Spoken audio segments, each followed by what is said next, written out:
And without further ado, I think we should make a start. So, hello and welcome to everyone from around the world joining us today. Really excited to run today's webinar with you, which is, I guess, a bit of a sequel to the webinar that we did a couple of months ago.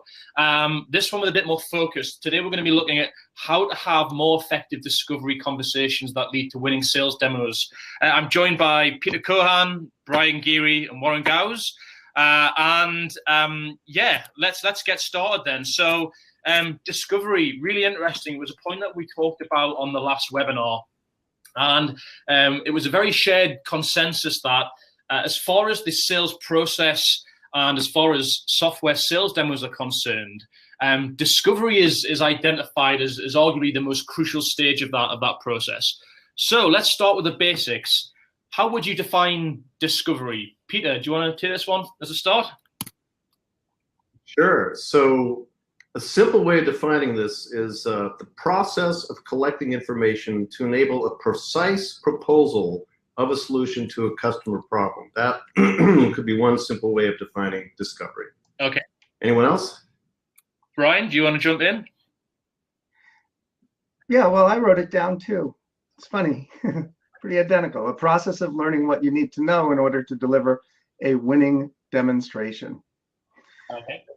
But also with discovery, depending on what software application you sell, discovery is not always the same. There are certain elements that we need to find out, which are what are the business challenges that they want to solve with the software. And more importantly, if we can, the consequences that those challenges are having on time, money, personal aggravation, or growth of the business. Okay, perfect. Warren, I don't know whether you want to come in there and kind of give your perspective of what discovery means as far as a sales process at sum total. Sure. Well, for me and for us, really, it's in this modern day of information, right, where we can Google anything. We've got LinkedIn. We can get reports from Hoover's and IBS reports. It's about finding out what I don't already know, or finding out what I cannot get myself, and that's really what it comes down to. So if I can get in there and understand all the nuances of the business and really get to the heart of what it is, what's the big why there, what is going to be driving this process, that to me is discovery. So really it's finding out what I can't find out on my own. Yeah, brilliant answer. And I guess that kind of probably leads me into my second question, because an interesting that I kind of come across quite often is the words discovery and qualification. Now, I've often used these two words by salespeople in often the same vein. People calling discovery qualification, people talking about qualification as discovery. In my mind, these two things are fairly separate things, and it almost links to what Warren talks about there of discovery being the things that you don't know about. So Brian, what's your perspective on that? Do you see a difference between discovery and qualification? If so, what is that? Oh yeah, absolutely. And to Warren's point, though, I love the big why. That's a great if you're going to sum up the definition of discovery, the big why. But qualification is the big, is it worth us continuing the conversation? So to me, qualification is this prospect a reasonable match to our top tier or ideal prospect definition? Because if it isn't, there's no need for discovery. Why even go down the path if someone is not qualified?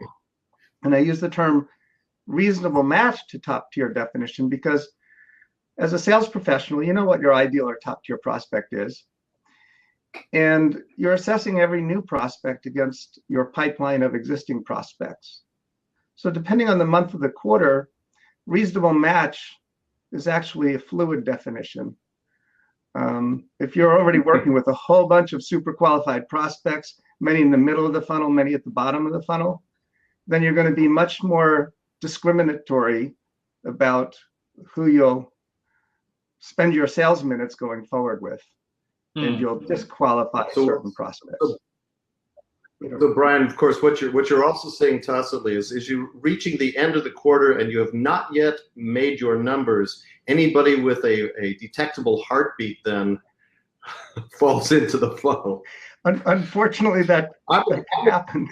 I'm going to suggest that there's really three divisions that you could describe here. The first is research, which is everything that you do without actually having a conversation with the customer. So LinkedIn, Hoover's, customer website, and on and on. That's the foundation. Everybody should and is expected to be doing that, whether or not they're business development reps or SDRs or if you will, salespeople or pre-sales. That's the baseline.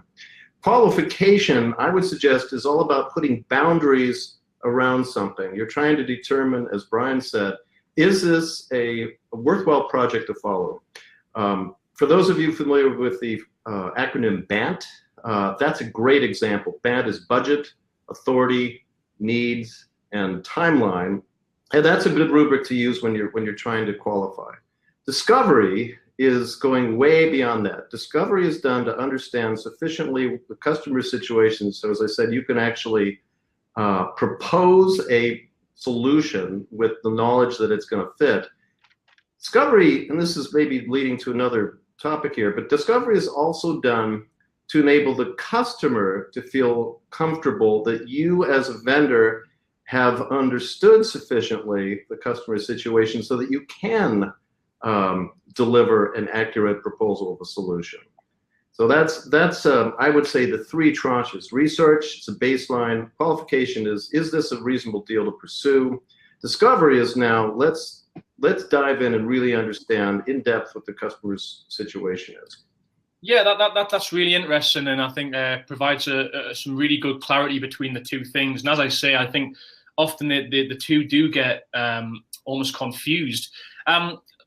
As far as the kind of the criticality of discovery in the demo process, I thought it would be interesting maybe to think or talk about some instances of where a sales opportunity has got to the demo stage where that sufficient discovery didn't take place. So Warren, as someone kind of on the front line, can you kind of give us an example of where you've experienced the lack of discovery with an opportunity and what that actually meant when it came to that opportunity getting further along the funnel? What can you give us a story that you've experienced with that? Well, you know what, let me do what Pete always told me, right? Let me flip that upside down, right? So let me tell you what a good discovery rather gave me. So to be honest, no discovery or bad discovery. When I say bad discovery, that's the typical questions of what are you using now, and what's your pain point now? Just the regular stuff really doesn't lead to much success. It just doesn't. That is the typical show up and throw up mentality that everyone on the webinar knows just doesn't work. But I will tell you where a good discovery has helped a lot. I'll name two quick brief instances. One where we really pressed hard for discovery, and we got so much discovery that was almost too much. But what that allowed us to do is we got the prospects data, and in getting the prospects data that we had to load into the software for the presentation, we uncovered a lot of flaws in their data. What that enabled us to do is during the presentation come across more as a trusted advisor, pointing out that the score sheet that they used was also flawed because that was determined on the flawed data. And how during the entire process, not only can the software help them with their business challenges, but help them with better practices and best practices with that. Well, that quickly skyrocketed us. We didn't even have to do the entire demo because really what it did is the customer felt confident that we understood them, we understood their business, and the software then really became irrelevant. It was more that we did the due diligence to have a look at data and where this was taking them. I've got others too, but examples too, but that was the first one that came to mind. Yeah, that was really interesting there. Brian, I don't know if you have similar stories to your experience just quickly. Yeah, just wanted to add on to that. A good discovery call often distinguishes you from the competitors. I was listening to a call on Refract the other day where the prospect actually said, to the salesperson, you know, all these questions are really helping us understand what our needs are, and no one else has asked these. So he didn't even get to demo, and the discovery alone helped distinguish from competitors. Yeah. So this is huge. I want to cite two examples that have actually recurred. One is I was doing discovery with one of my prospects, and this was actually the second call. We'd probably been talking for close to 2 hours at this point, me asking questions and going through conversation with this. And she says at this point, you know, you've already closed it. And I said, oh, good to know. No, I did not know that. She said, no, you have completely covered things that I was expecting. You asked questions about things that I was totally unaware of. And now I'm comfortable with whatever you propose. That was effectively what she said. You've already closed me. So that was, everybody do a thumbs up. That was terrific. The second is, I don't know if you guys can read this. There we go. Is that backwards? Yes. 10. 10 to 1. 10 to 1. Does anybody know what that ratio, Brian should. Does anybody know what that ratio represents? I'll tell you. There you go. What is it? What's it represent? The demo to close ratio. Yeah, well, close to that. We ran the experiment in a couple of my customers, and in this particular customer, over a 6-month period, they put 620 sales projects on the forecast as closable. Of those, over the 2 quarters, 110 actually closed. Of those 110, 100 had good, sufficient discovery done, as measured, in our case, by a complete situation slide, a great demo situation slide, versus 10 that closed where there was insufficient discovery done, again, as measured in this case by an incomplete situation slide. But wait, there's more. It turns out that about half of the undiscovered customers that closed were early adopters for whom discovery is much, much less important. So we actually ran the experiment, and a 10 to 1 ratio is pretty compelling of closed business versus not. So there you go. Absolutely. Well, already some pretty compelling stats there and stories about how impactful discovery is and can be, almost negating the kind of the crucialness of delivering an impactful demo because the discovery has been so strong up front. So moving on past the, you know, we've kind of established there the importance of discovery. Now, you know, let's look into, you know, how can we start to improve our discovery skills? So, you know, discovery is clearly a very crucial part of the process. So you know, how do we become better at discovery? Brian, I don't know if you want to kind of give some light on what salespeople can be doing to improve their discovery conversations? Sure, absolutely. One, create a master list of all discovery questions. So this is something any sales team can whiteboard. Throw all the questions that you'd love to ask up on a whiteboard, and it will be long. There's an example right there. Perfect, Peter. And then here's the next part is prioritize those questions. So one, you want to think of the format of the question. Ideally, they should be open-ended questions, most of them anyway.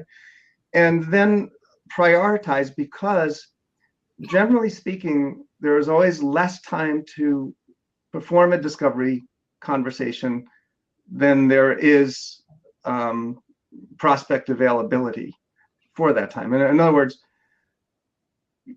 ask the most important questions first, because even a prospect who says they'll give you a half hour for discovery, how many times does it happen? They get 20 minutes into it, they go, oh, you know what? I'm going to have to cut out early. So prioritize list of discovery questions. And then one other thing is take that list, and I have a client who just came up with this idea and it's working really well. Convert the list into just a little checklist. So instead of the full questions, just the checklist that you can glance at, hanging on the side of your screen if it's a remote demo, or even if you're in person, just like a pilot does a checklist before flying the plane. Just glance down and did I cover everything? Okay. Yeah, definitely. I think we found that work at Refract in our own sales team of, you know, what are all the possible questions that we can ask? And I think ultimately that the skill thereon becomes knowing which of those questions on your big long list are relevant, the timing of those questions. So Warren, I don't know if you want to kind of shed some light on, you know, it's some total, what kind of methods are you using to start to get salespeople and pre-sales people more comfortable at asking the kind of the right questions at the right time? Well, it's somewhat of an unfair question because we are a learning management company, right? Well, I mean, that's our key focus. So we use the tools at hand. We absolutely use Refract to go in there and use that as a tool for not only reflection on what we can do better, but then also to have a look at some of the really good discovery sessions and use that as a training tool as part of just further education, but also onboarding. And then I would highly encourage, when it comes to improving your skills, I really encourage my team and others. You don't have to sit up all night to come up with some of these brilliant questions that we see on both Pete and Brian's blogs and on some of the things that they do. So follow the masters. Follow those that know what they're doing, and stay on top of them. I follow these guys, and I just read about what they do, and I come up sometimes with questions that I see them posted. Like Brian was just talking about his checklist, and Brian created a really nice article a while ago on the importance of setting up such a pre-checklist, and there are questions on there that I would never have come up even if I stayed up all night. So I would just encourage folks to do the due diligence, to get out there and just keep the edge sharp, because it gets blunt pretty quickly. First, So I just want to jump in and add just one thing. Although you have your list and your checklist, discovery, it does become the art of the sale because it's a conversation and each prospect is different.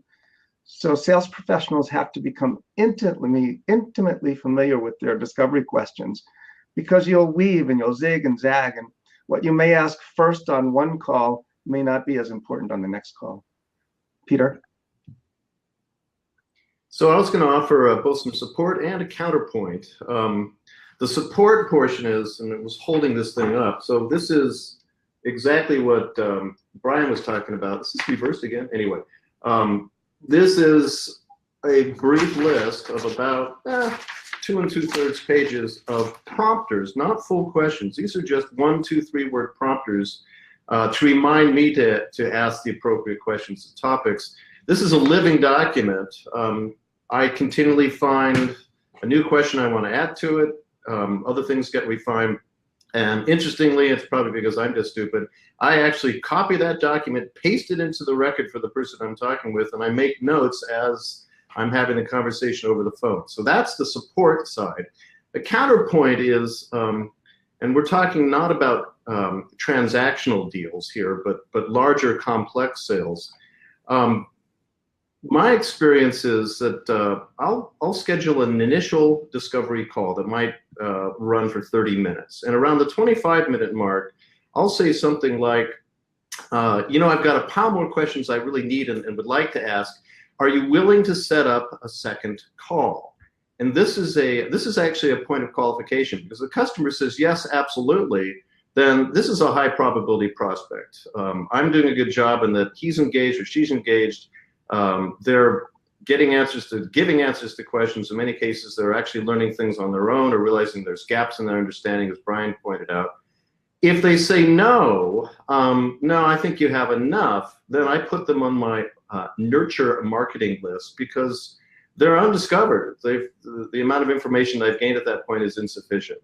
So that's one observation. The counterpoint, when Brian was talking about ask the most important questions first, my experience is that people are a little uncomfortable. Let me give you an example. When somebody asks you a question, what keeps you up at night? My answer is often, idiots who ask that question at the very beginning of a discovery call is what keeps me up at night. So there's, I think, a science to the timing and flow associated with asking questions. So for example, at the beginning of a discovery call, I will ask questions that are both easy to ask and, more importantly, for the customer, easy to answer. So I call these demographics questions. Tell me about your team. How many? Where are they located? What are their backgrounds? What are their longevity with the organization? all these are questions that are designed to effectively get the customer talking, get them comfortable about answering questions. But it isn't until fairly deep into the call that I ask anything having to do with pain, because I want them to be comfortable. I want them to feel that I'm trustworthy at this point, I'm competent. I've probably offered some things back to them during discovery as nuggets or tidbits that they may have been unaware of as well. So that's a little bit of a counterpoint. My practice is I'm expecting to do about 2 hours of just conversational discovery in order to begin to have somebody ready to really move to the next step. Yeah. And it's probably over calls. Yeah, I think that's really a valid point, Peter. I think we're all familiar with prospects who can be quite closed or apparently resistant to discovery. They're not an open book. And it is about making them feel comfortable before you go in too deep and, get them exposed. And the way that you get them comfortable is getting them talking. And as you say, asking them the easy questions to start to make their mouth go and to start to give you answers and responses. And it is only then when they can start to open up. I think just for me to kind of add my bit of expertise in here, and this isn't to give a sales pitch of Refract at all, but what I've found with discovery is that discovery takes practice. Nobody becomes an expert discoverer on day one.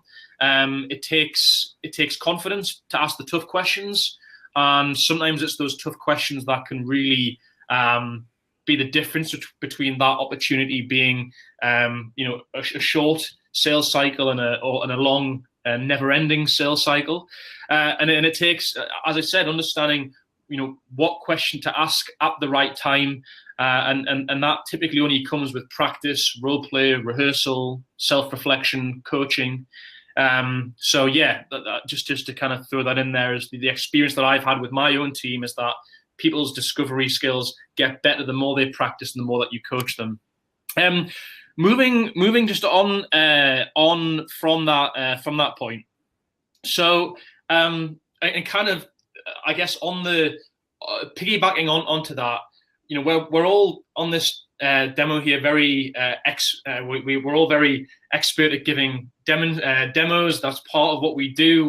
Part of what we do is teaching people how to be better demonstrators. So I guess the question there becomes then, and given that the majority of people on this webinar today are those from a pre-sales background, should we as sales leaders and managers and coaches be spending more time training and coaching our reps to have better discovery conversations, or should we be spending as much time or more time teaching them to become more adept demonstrators of the product? So Warren, I don't know if you want to touch upon that, as far as we've talked about the crucialness of discovery. So should we be spending more time coaching our reps and training our reps on that specific part of their game?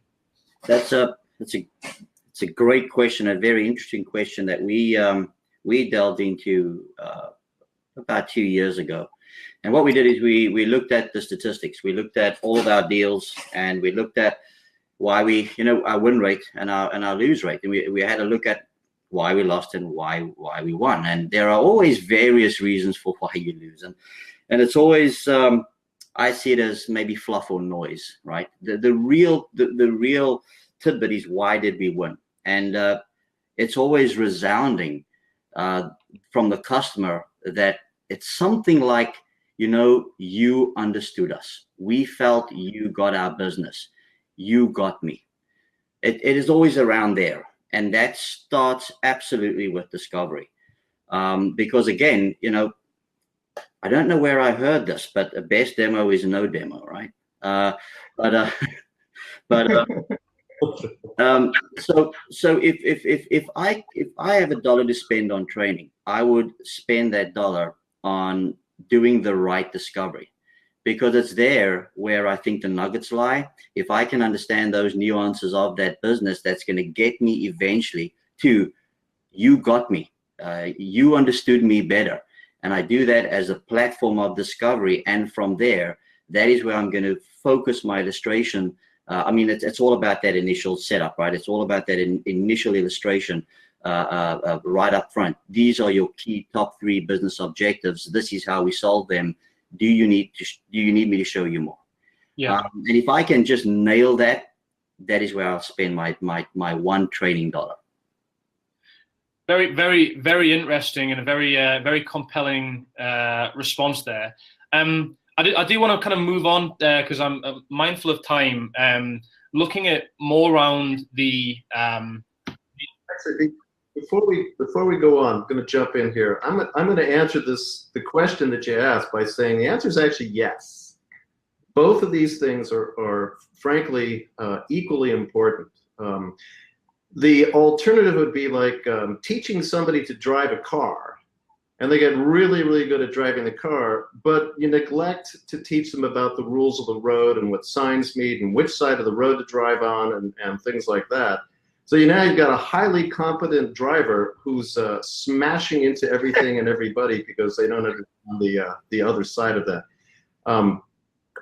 With respect to what Warren said, however, I'm still in agreement in general. The thing that amazes me is how few organizations actually have invested in teaching discovery skills to their field teams. There's a sense that either everybody already knows how to do it, there's a sense that other things are more important, learn to use the new CRM system, and so forth and so forth. I believe that the greatest leverage, in fact, is exactly what Warren said. It's in teaching people how to do a truly terrific job in discovery, because as he mentioned, the less you need to show in a demo as a result of doing a better job in discovery, the better things are for both parties. So I think, and I think I may have mentioned this in the last webinar, but I think one of the issues here is we've got a large portion of people in the industry who are unconsciously incompetent. They don't know what they don't know. They believe they're doing a great job doing discovery, when in fact they're just doing a very baseline level of qualification. So I wanted to throw that out there as a sort of a question and a challenge. Brian? I'll just say I agree with all of the above, even though they're contradictory. We got to know it all. What was your next topic? So I guess moving on to the tactics aspect of the sales process. And again, I'm mindful that a large portion of the audience that we've got today here is those from a pre-sales or technical sales background, who, and I'm sure everyone has very different sales processes internally, but what is evident is that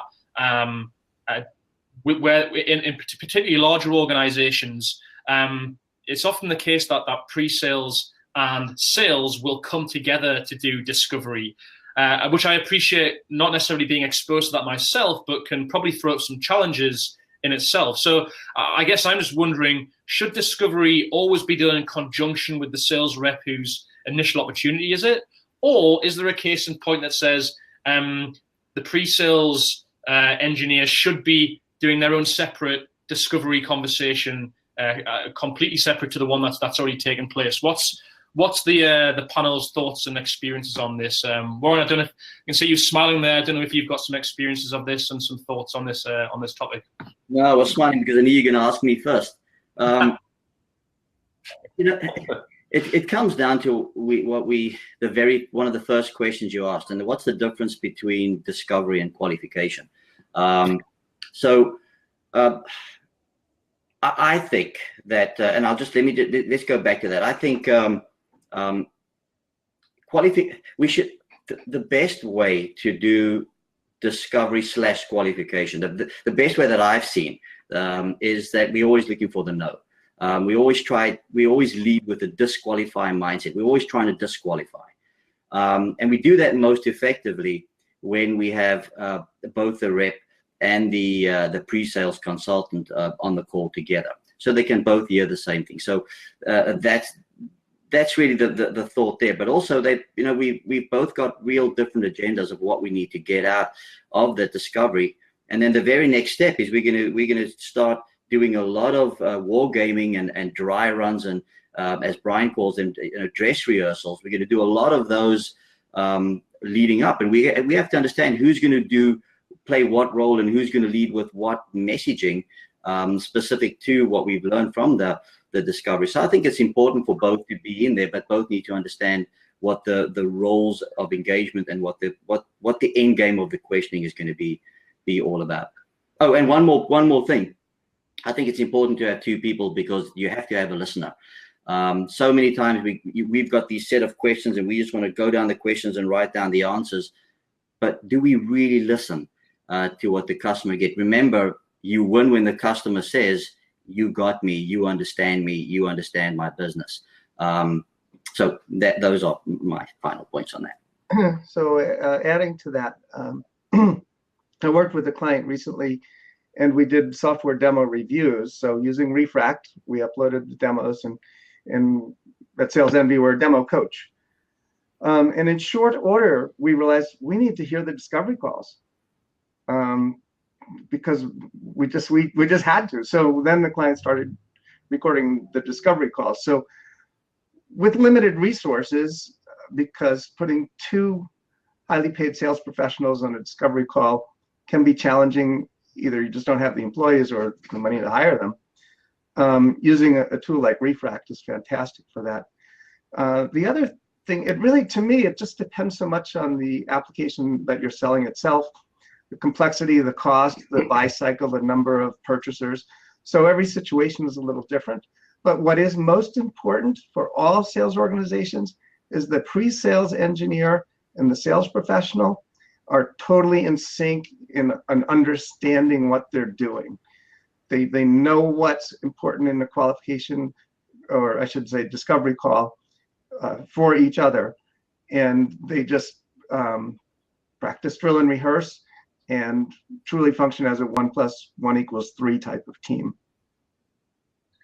Peter, I'm just going to come in with a question that's kind of connected with this, and connected almost to the category that we were looking at before. And interesting that Warren talked about the desire to always get to know, and which is I love that. I've started to love to disqualify prospects. It's one of my most favorite things in the world at the moment. Is just trying to get people who aren't ever going to buy from you out of the opportunity and move on to someone who will. But kind of linked with that, Peter, a question I've got, and you touched upon some of the questions that we can start to ask to have more effective demos. So in your perspective, what are the kind of the minimal viable things that we need to unveil in discovery conversation to really warrant going to that next step, investing all of that time, putting together that personalized software demonstration? So the situations we're getting an echo. Anyway, the situations in great demo methodology is a good baseline to contemplate. It has effectively 6 elements: a job title and industry of the individual that you're working with, that person's top level challenge or critical business issue. That means a goal or objective that is at risk. Problems, reasons, that's what's going on today, why is it a problem, what's the impact, the pain portion of things, and that's what most people can do fairly richly. The specific capabilities the customer is looking for to solve their problems, that's critically important from the standpoint of being able to enable a credible demo to take place. It can't simply be automate the process because you don't have enough information. So that's why the word specific is in there, specific capabilities. Number 5 is an assessment of value. We call that the delta. What's the driving, the tangible driving force of making the change? It could be money, it could be people, it could be time, but it needs to be something that's tangible. And then finally, and I know that Richard's going to get to this later, there needs to be a critical date or event by when the customer needs to have a solution in place. Otherwise, that sales process will drag on for the next 17 years. So that's the minimal viable set, but I'd like to flip this around and begin to encourage the conversation to, well, beyond the workflow, beyond the pain sort of things, what else should we be asking? And this is, of course, a loaded question because I'd love to answer it. What else should or could we be asking that will make the customer feel that we're really the best to work with, regardless of what our solution looks like, as Warren said? So should we, Richard, your choice. Yeah, well, I mean, I can possibly come in here. So an interesting one is possibly to do with competition.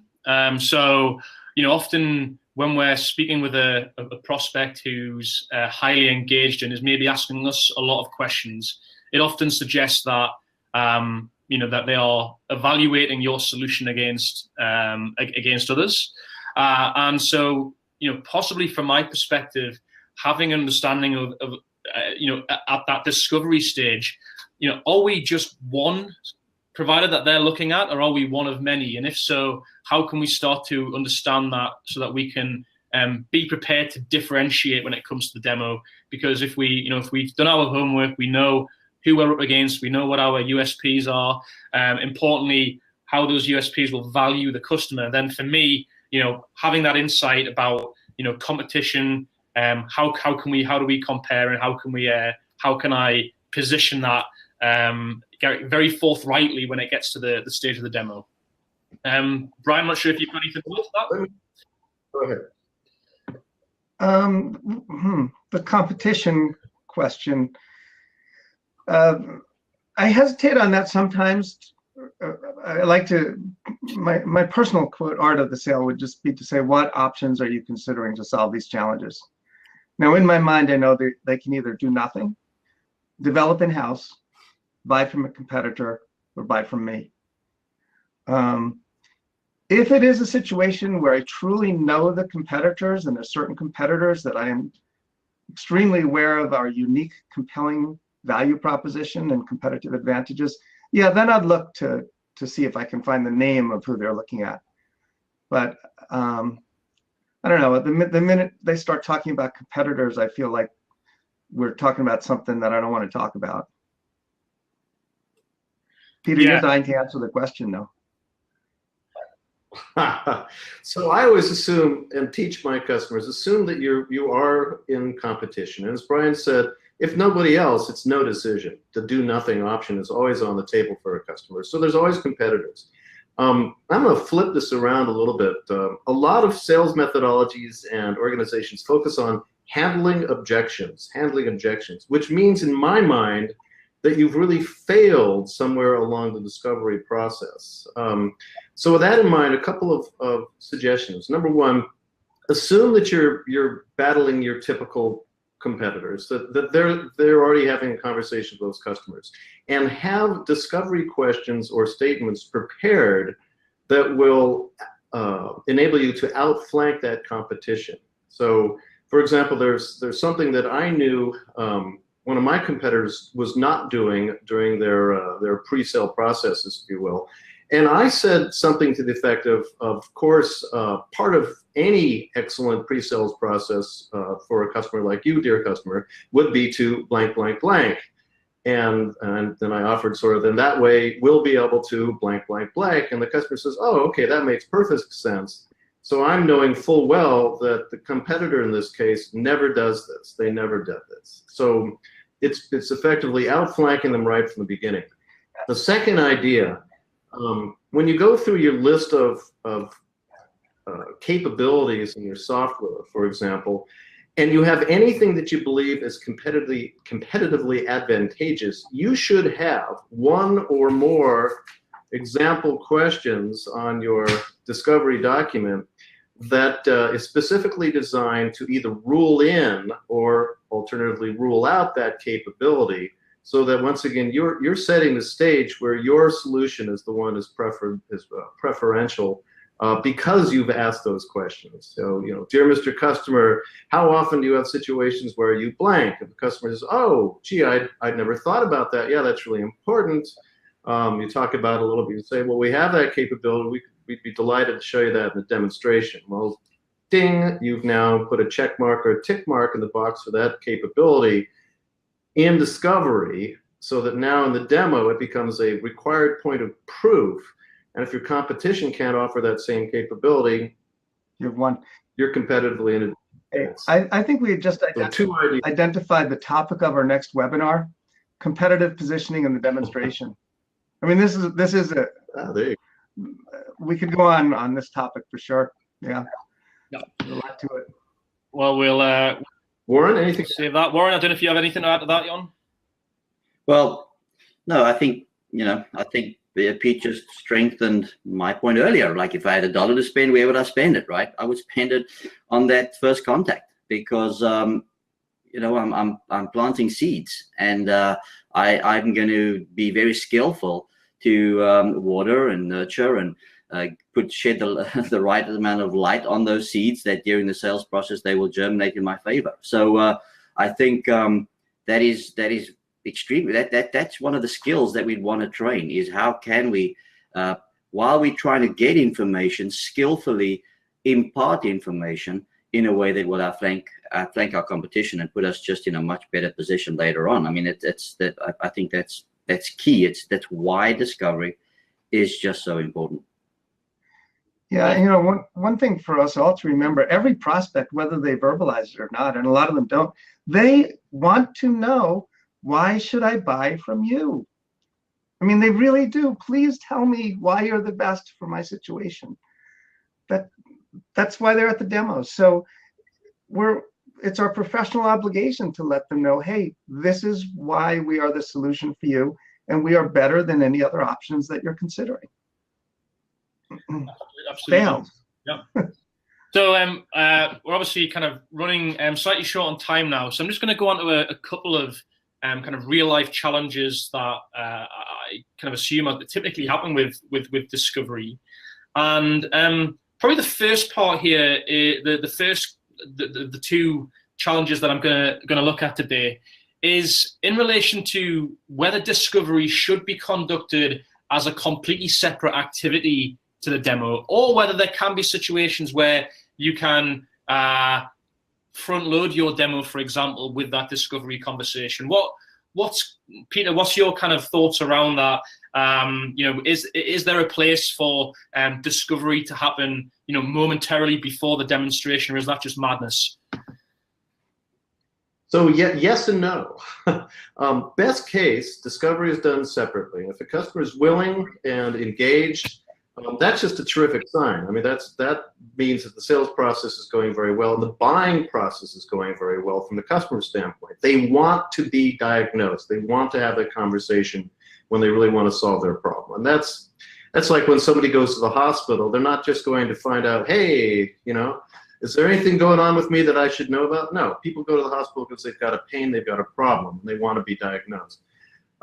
However, there are lots of people, and I'm one of them, who want the vendor to get to the point very rapidly. In many cases, I'll simply say to the vendor, darn it, just show me a demo. I just want to see a demo. And one of the things we teach is the idea of a vision generation demo, and a second idea called the menu approach, both of which are delightful self-rescue techniques for situations where you're you've been asked to do a demo without sufficient discovery.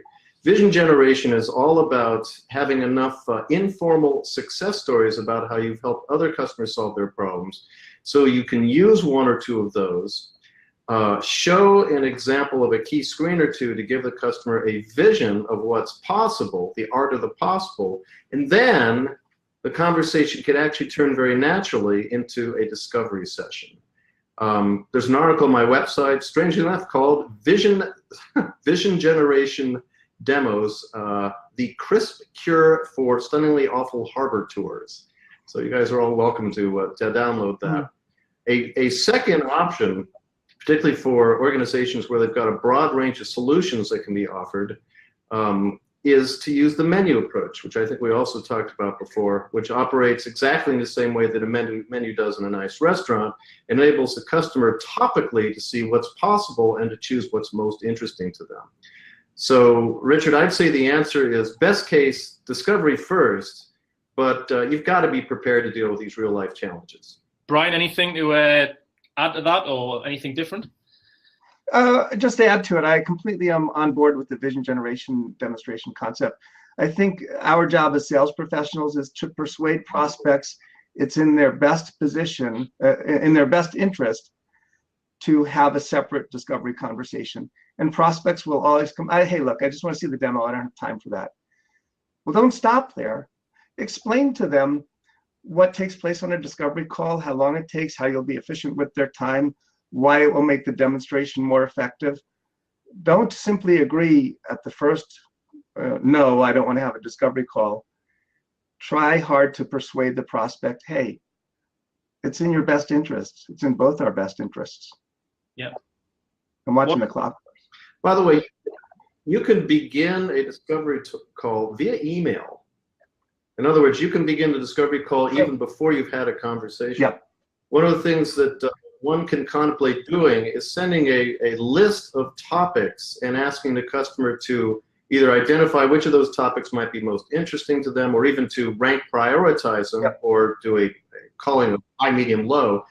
Ask them to send that list back to you. If they do that, you already know that they're stepping into the process willingly.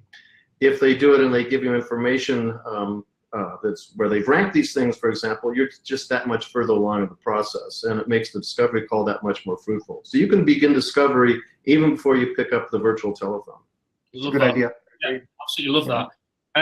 Warren, your experience of prospects who just say, "Can you just show me what you do?" Have you got any techniques or any ways that you've managed to handle that kind of pushy statement from the prospect before? Absolutely. Actually, one that I borrowed from one of the folks on the call here right now, which is, all right, that's fine, Mr. Customer. That's great. We do sell enterprise software, so I'm going to need 2 days of presentation on site. Menu, Peter's menu. Menu, or you can choose from this menu, right? So that is extremely effective. So that's the first. The other is just to basically retract. It depends on a lot of things. So I'll just say this. So you want to go into this cautiously, but this has been effective for us too, where you could basically just retract, without us really understanding and knowing you, Mr. Customer, we have to respectfully decline and step aside, and good luck with the venture. We're always here for you. That's an interesting play that you're doing there. You're kind of playing on the human psyche, where you're saying where when you take something away, they wanted more. Also, they want to know, wait a minute, this guy's willing to walk. What has he got? So that is definitely proven for us now. And we deal with sales folks, and when pipeline is a little bit lower than expected, and we've got certain targets to meet, sometimes that's not always the easiest thing to do. But when we do look at, and I know this is something that the panel talks about a lot, which is analyzing and looking at what is your demo to win ratio really, and having everybody play into that, including the sales team, the sales reps, and understanding that, and having this mindset of disqualify first, you got a better shot of trying some of these tactics. Absolutely, really useful kind of approaches there that I think everyone can use. I think from a personal perspective here, the question that I asked was around, can you do a demo without doing discovery? And my personal opinion is that you can't, and that my point here is we're all talking about, we all have our kind of prospects and the people that we sell to at heart here. I think it's time for us as salespeople to have our own selves at heart and to think about our own time. Why do we want to go and spend, 1 hour, an hour and a half, whatever that may be, presenting a solution to somebody where, there is going to be no next steps at the end. There is going to be no real need for your software. And you've wasted, an hour and a half or 2 hours of time on someone who is never really a good fit opportunity for you in the first place. And I think we as salespeople can often be guilty of feeling that, that our prospects kind of own us and own our time, when we need to start thinking about, the crucialness of discovery is not just about having a successful and enjoyable experience for the prospect. It's also making us more productive, because we know what are the opportunities that we want to invest time on, what are the ones that we don't, and it's only until you have that sufficient discovery conversation that we know that. I mean, a personal experience recently, I was selling to a sales leader. I was having a discovery conversation, and 15 sort of minutes, 10, 15 minutes into the conversation, I quickly identified that there was no real opportunity. There was no kind of real engagement with the prospect, and I just ended it there. And I know that I've seen so many salespeople, and I've been guilty of this before, where even if we've had a poor discovery call, we kind of just push for the demo anyways, because it's it's kind of like last chance saloon. Let's just go for it. Maybe our fantastic software will win them over. The reality is that rarely, if ever, it ever happens. So yeah, just to have more kind of pride in our own time and discovery being a crucial part of helping us be more productive as salespeople too. You only have so many sales minutes in a day. Use your sales minutes wisely. Yeah. So speaking of sales minute wisely, let me offer one or two tips for the audience that I think align to some of the things we've been talking about. Most sales teams are good at uncovering pain. Very few sales teams are good at quantifying that pain. And I'll give you an example of what happens in a solution. Somebody says, our no decision rates are far too high. And we as salespeople say, great, let me tell you about a solution we have to that problem. Well, it's too early. When somebody admits pain, you should gently but firmly ask two additional questions. The first, so for example, if Brian had said, our no decision rate is too high, I would then ask, well, Brian, what is it today? And Brian says, Brian, you have to give me a number. Brian says, ours is 8 out of 10. 8 out of 10. Okay. Okay. Brian says the no decision rate is 80%. Oh, and I say, oh my, that's a little higher than normal. What would you like it to be? What do you feel you'd be happier with if you could get that down? What would you like to be? And Brian says 6 out of 10. Okay, that may be a little bit aggressive, but we can certainly work that way. What we just did is extremely useful. We just quantified one small element of value. So he admitted pain. He said, no decisions are too high. I asked two questions. What is it today, and what would you like it to be in the future, or reasonably in the future? By getting the high and then what you'd like it to be, you establish a delta, a difference, and that is a tangible expression of value. As you begin to add these things up or multiply them up against a number of salespeople, a number of projects, those numbers get really big really fast. So quantifying the pain, getting the delta, is something that people could certainly, I think, in industry do much, much better. So that's one tip. Any others that folks might want to share? I would just agree. I like to think of it in terms of what are the consequences of the status quo. So when I hear a business challenge being expressed, my natural reaction is, okay, I got to go further with that. That's what I'm thinking in my mind. So tell me more. How long does it take? How many people? If that didn't happen, what would you accomplish? So again, getting to the consequences of the status quo, ideally expressed in dollars and numbers or percentages, and to your delta, that helps build a business case for those prospects where you want to have a return on investment cost justification conversation. Brilliant. Mm-hmm. Awesome. Well, we've pretty much run out of time. With time always flies when you're having fun, as they say. I certainly enjoyed that. I think there was some really interesting thoughts and perspectives, and hopefully there was a lot of things there for people to take away and start to really think about and incorporate within their own sales process. We'll be, if you have any more questions, please feel free to add them into the chat box or to send them my way, and I'll make sure they get routed to the appropriate person so I can be contacted on richard@refract.tv. That's richard@refract.tv. I'll just pop that in the box there. So any questions about anything that we've covered today, anything that you hope that we covered and we didn't get the chance to, please fire them over. We'll make sure that they get answered to. And yeah, we'll be looking to do another webinar on a separate topic, maybe even the one that Brian suggested, probably in the new year now. And it'd be great to have everyone come back aboard for that one. So yeah, thanks so much. And yeah, have a good day, everyone. Just gonna say By the way, if you're looking for a tool to help manage your sales team's learning experiences, you might take a look at Sum Total Systems. Fine tools. Thanks for that. Welcome. Brilliant. Awesome. We've got one question. If you need a great workshop, call Peter.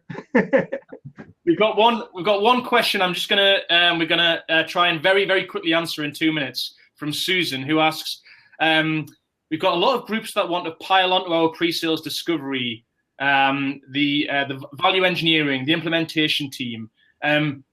Do we push each of those individual teams to have their own respective calls, or do we just risk the potential of that opportunity going longer? I don't know, Peter, do you want to just quickly answer that one? That's a tough one. It depends on the complexity of the solution, but I would suggest that you really need to bifurcate this into the business side and the technical side. Generally speaking, that's sales versus pre-sales.